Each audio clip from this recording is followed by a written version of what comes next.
Isang manghahasik ang lumabas upang maghasik ng kanyang mga binhi sa malawak na lupain. Habang siya ay naghahasik, ang ibang binhi ay nahulog sa tabi ng daan, at mabilis na bumaba ang mga ibon at kinain ang mga ito mula sa matigas na lupa. Ang ibang binhi naman ay nahulog sa mabatong lugar kung saan manipis lamang ang lupa. Mabilis silang tumubo, ngunit agad ding nalanta sa ilalim ng matinding sikat ng araw dahil walang malalim na ugat. May mga binhi ring nahulog sa pagitan ng mga matinik na damo sa gilid ng bukid. At sa kanilang paglaki, ang mga tinik ay lumago at sinakal ang mga halaman kaya hindi ito nakapamunga.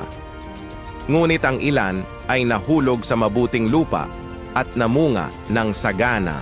Ang mga ito ay lumago hanggang sa maging isang malawak na ginintuang bukirin. Ang binhi ay ang salita ng Diyos na dumarating sa atin at ang ating puso ang nagsisilbing lupa. Ang nakikinig at nauunawaan ng salita ay siyang nagbubunga ng kabutihan at pag-asa sa mundo. Naway maging handa ang ating mga puso na tanggapin ang kanyang turo at mamuhay ayon sa kanyang kalooban.